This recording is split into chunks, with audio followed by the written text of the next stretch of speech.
saatnya meraih mimpimu. Assalamualaikum warahmatullahi wabarakatuh. Perkenalkan, nama saya Neneng Halus Agustia. Saya dari CGP Angkatan 5 bersama teman saya Yeni Sri Handayani dari CGP Angkatan 5 DKI Jakarta. Kali ini kami akan mewawancarai Ibu Kepala Sekolah dari SDN Pademangan Barat 01. Selamat pagi Bu. Pagi Bu Neneng, pagi Bu Yeni. Pagi Bu, gimana kabar Ibu? Alhamdulillah luar biasa. Semangat. Baiklah, kami akan mewawancarai tugas TGP yaitu modul 3.1 pengambilan keputusan sebagai pemimpin pembelajaran. Ya, baiklah Ibu, sedikit ini kami berbincang-bincang sedikit dengan Ibu. Selama ini bagaimana Ibu dapat mengidentifikasi kasus-kasus yang merupakan dilema etika atau rujukan moral? Baik, terima kasih. Assalamualaikum warahmatullahi wabarakatuh. Waalaikumsalam. Saya Junesi, Kepala SDN Pademangan Barat 01.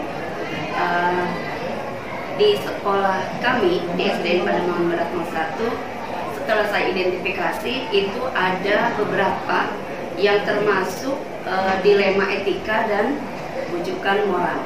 Itu setelah saya identifikasi ternyata ada bermacam-macam ya kasusnya, yaitu anak, ada beberapa anak yang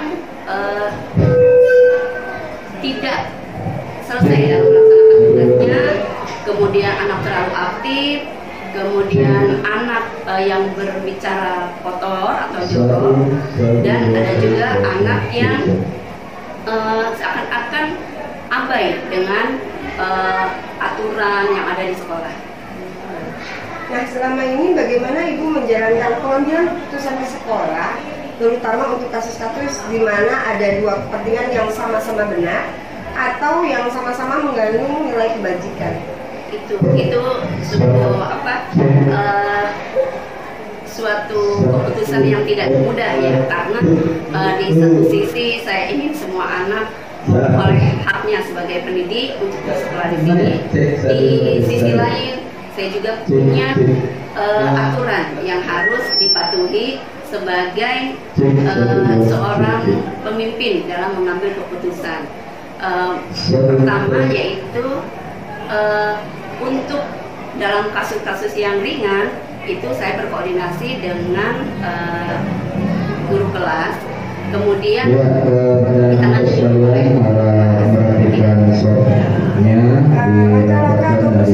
apa yang biasanya baik. Nah, untuk langkah-langkahnya yaitu pertama biasanya ini asalnya dari kelas masing-masing. Nah, kemudian Bapak Ibu guru melaporkan kepada saya. Kemudian setelah itu kita bicarakan bersama sebelum memanggil siswanya tersebut. Nah, setelah kita temukan, maka kita panggil anaknya, kemudian kita nasihati secara teguran lisan, itu ya, nasihat, kemudian teguran lisan, kemudian teguran tertulis, kemudian kita panggil orang tuanya, dan setelah itu kalau memang sungguh-sungguh di luar benang kami, maka kami akan bermusyawarah dengan orang tua untuk mencari jalan yang terbaik. Langkah-langkah apa saja yang selama ini Ibu anggap efektif dalam pengambilan keputusan pada kasus-kasus dilema etika? Nah, untuk kasus seperti itu, yang karena pendidikan ini adalah pendidikan nasihat yang berulang-ulang, maka yang paling efektif adalah pertama nasihat, kemudian selalu mengingatkan dan terus mengingatkan. Walaupun nanti ada saja anak yang tidak patuh gitu, atau tidak sepatuh anak yang lainnya gitu. Jadi nasihat yang berulang-ulang dan pengawasan dari semua saya dan Bapak Ibu guru. Semoga dengan langkah ini akan berkurang atau tidak ada sama sekali untuk pelaku dilema etika. Baik Bu, hal apa saja yang selama ini merupakan tantangan Ibu dalam mengambil keputusan pada kasus-kasus dilema etika? Nah, tantangannya banyak ya, terutama karena jumlah siswa kita yang banyak, kemudian rombel juga banyak, kemudian terutama orang tua. Jadi ada saja orang tua yang ketika dipanggil justru orang tua tidak menerima bahwa anaknya seperti itu gitu. Katanya anak saya di rumah pendiam, anak saya di rumah nurut. Tapi kenyataannya di sini tidak seperti itu gitu. Nah itu jadi tantangannya tuh dari manusianya ya, berarti dari siswanya juga, karena udah berulang dinasihatin nggak patuh, kemudian karena jumlahnya banyak dan tantangannya itu dari orang tua. Nah, apakah ibu memiliki sebuah jadwal tertentu dalam sebuah penyelesaian kasus tidak beretika, dan apakah ibu langsung menyelesaikan di tempat atau memiliki sebuah jadwal untuk menyesuaikannya bentuk atau prosedur seperti apa yang ibu jalankan?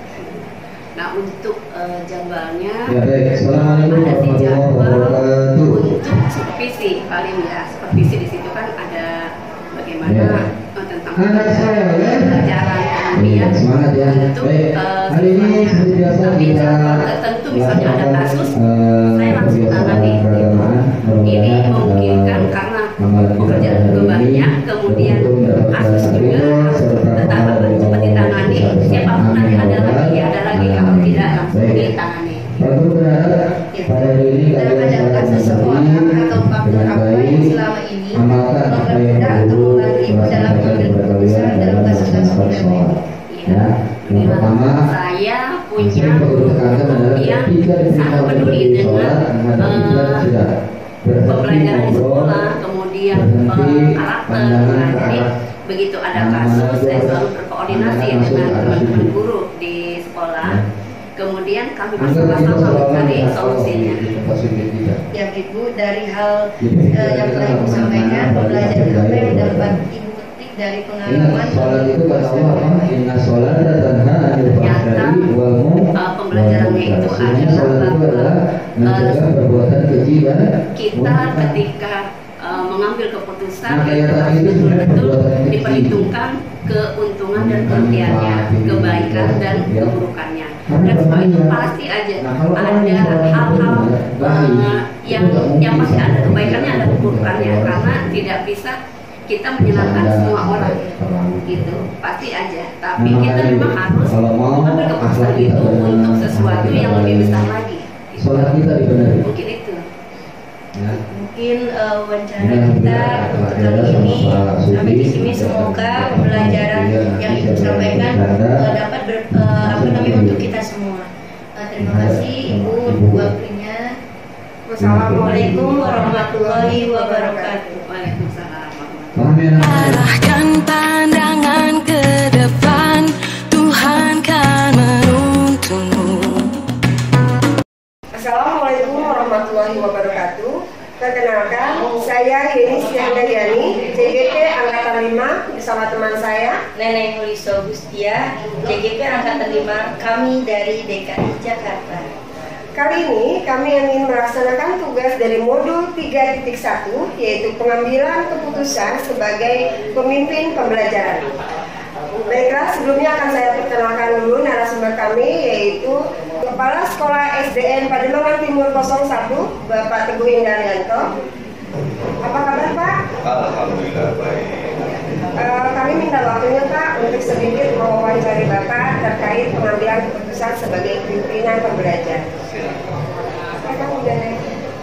Baik ya Pak ya, yang pertama yang akan kami utarakan untuk wawancara hari ini. Nah, bagaimana Pak pendapat Bapak dalam mengidentifikasi kasus-kasus yang merupakan dilema etika atau rujukan? Baik, terkait dengan kasus-kasus yang berkaitan dengan dilema etika, tentu harus kita pilih dulu kasus-kasus tersebut.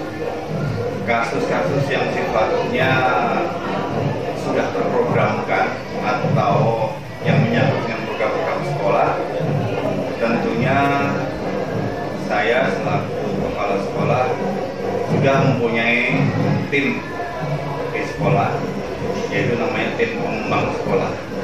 Nah, dalam kaitannya dengan program, tentu kasus-kasus yang akan terjadi sudah akan sama-sama kita hadapi bersama, dan itu nantinya akan kita selesaikan saat bersama-sama tim. Kemudian jika ada kasus-kasus yang sifatnya mendadak atau spontan sehari-hari, ya tentu kami akan menindaklanjuti dengan langsung diselesaikan saat itu juga, jika memang bisa diselesaikan. Namun kalau tidak diselesaikan, ya kita tentu akan menyampaikan kepada orang atau siapapun yang terjadi dalam kasus tersebut, supaya melibatkan orang-orang terdekatnya atau orang-orang yang memang sekiranya bisa membantu menyelesaikan permasalahannya. Nah, caranya mengidentifikasi tentu kami kalau berkaitan dengan guru, kami harus tahu masing-masing karakter warga sekolah, baik itu orang tua, guru, anak-anak. Tentunya dengan kita tahu karakter, tentunya nanti jika suatu terjadi kasus, kita bisa menyelesaikan dengan tepat. Mungkin itu. Nah, selama ini bagaimana Bapak menjalankan pengambilan keputusan di sekolah, terutama untuk kasus-kasus di mana ada dua kepentingan yang sama-sama benar atau sama-sama mengandung nilai kebajikan? Baik, selama ini jika terjadi seperti itu, di sekolah itu kami punya yang namanya wakil kepala sekolah. Nah, itu kita berdayakan. Jika kemudian terjadi kasus-kasus yang tadi disampaikan, kita akan mengambil suatu prioritas. Prioritas masalah apa yang harus kita selesaikan dahulu. Kemudian apakah permasalahan tersebut harus saya selesaikan sendiri atau bisa didelegasikan dengan wakil kepala sekolah atau guru senior untuk diselesaikan secara cepat. Nah, kira-kira langkah-langkah atau prosedur seperti apa yang bisa Bapak lakukan selama ini? Langkah-langkah yang kita lakukan ya tentu kita akan menggali informasi sebanyak-banyaknya, kemudian kita komunikasi dengan para pemangku kepentingan, dan tentunya di awal tadi saya menyampaikan bahwa sekolah itu mempunyai tim pengembang sekolah. Itulah yang akan sama-sama kita selesaikan permasalahannya. Jadi tidak selalu harus kepala sekolah sendiri yang menyelesaikan. Jadi kita membuat tim, ya, tim untuk mencari solusi yang terbaik dari semua permasalahan yang terjadi di sekolah. Berarti hal-hal apa saja yang selama ini yang Bapak anggap efektif dalam pengambilan keputusan pada kasus-kasus di level ini? Ya. Yang paling efektif ya bahwa kita menyelesaikan dengan yang pertama dengan tim, yang kemudian permasalahan itu cepat diselesaikan, tidak ditunda-tunda, sehingga permasalahan itu tidak berlarut-larut sehingga tidak mengembang kemana-mana. Jadi menurut saya itu yang paling efektif. Ya Pak, kalau hal-hal apa saja yang selama ini merupakan tantangan dalam pengambilan keputusan pada kasus-kasus dilema etika? Tantangan selama ini memang khususnya terkait dengan program sekolah misalkan. Kita sering dihadapkan dengan sebuah kepentingan di mana sekolah sudah mempunyai program, kemudian harus dilaksanakan, tapi di sisi lain bahwa dinas terkait kadang-kadang juga punya program tersendiri. Nah, itu juga dilema buat kita. Satu sisi sekolah ingin menjalankan program sekolah, satu sisi dinas juga program yang harus kita ikuti.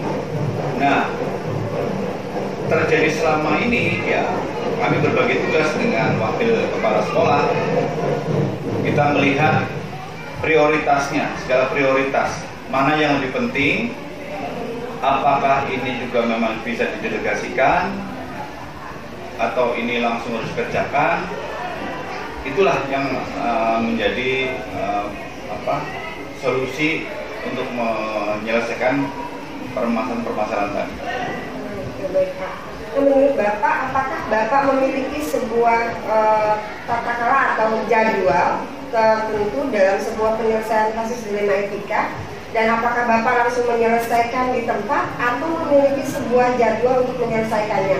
Bentuk atau prosedur seperti apa yang Bapak jalankan saat ini? Sebuah sekolah tentu mempunyai program. Di dalam program tersebut sudah ada jadwalnya. Sudah ada siapa yang bertanggung jawab, dan ada tindak lanjutnya. Jadi sudah ada programnya. Namun tidak semua program-program tersebut bisa kita selesaikan saat itu juga. Kemudian jika terjadi suatu hal kasus yang sifatnya mendadak, tentu tidak bisa kita programkan besok. Artinya itu lebih urgent, lebih penting, selesaikan ya kita selesaikan. Nah, penyelesaiannya itulah kita selama ini selalu menggunakan tim, ya. Kita punya tim, kita punya guru senior, kita punya teman-teman di sekolah yang bisa kita ajak diskusi untuk menyelesaikan permasalahan. Jadi tergantung dari kasus yang ada permasalahan yang ada ya, Pak. Menurut Bapak, adakah seseorang atau faktor-faktor apa yang selama ini mempermudah atau membantu Bapak dalam pengambilan keputusan dalam kasus-kasus dilema etika ini? Ada, yaitu kita mempunyai tim di sekolah, tim pengembang sekolah yang terdiri dari guru-guru, wakil kepala sekolah yang memang sudah kita tunjuk, kita sepakati bersama untuk mengelola sebuah sekolah bersama-sama untuk menyelesaikan semua permasalahan-permasalahan yang ada di sekolah. Untuk berkolaborasi ya Pak dengan yang lain. Pasti. Baik Pak, dari semua hal yang telah disampaikan, pembelajaran apa yang Bapak petik dari pengalaman Bapak saat mengambil keputusan dilema etika? Dalam mengambil sebuah keputusan yang terkait dengan dilema etika, tentu pengalaman yang berharga adalah kita harus menyadari bahwa semua program-program sekolah, kasus-kasus yang terjadi di sekolah ini tidak terlepas dari sebuah perencanaan di awal. Sekolah harus mempunyai perencanaan yang baik. Perencanaan ini dibuat bersama-sama, kemudian kita juga buat jadwalnya, kemudian kita juga buat tindak lanjutnya, kemudian kita evaluasi segala kemungkinan yang akan terjadi, dan kita libatkan semua stakeholder yang ada, baik itu orang tua murid, baik itu guru, wakil kepala sekolah, dinas-dinas terkait. Inilah yang harus kita memang buat dari awal, di mana sebuah perencanaan itu menjadi penting untuk menyelesaikan permasalahan-permasalahan dilema etika. Baik Bapak, terima kasih banyak Bapak atas waktunya. Terima kasih setelah kita sudah bisa berbincang-bincang terkait tugas kami di modul 3.1. Mudah-mudahan ini menjadi pembelajaran kita bersama terkait di kedepannya. Semoga Bapak juga sukses menjadi kepala sekolah di SDN Pademangan Timur 01. Terima kasih banyak. Itulah hasil wawancara kami. Wassalamualaikum warahmatullahi wabarakatuh. Waalaikumsalam. Sadarilah masa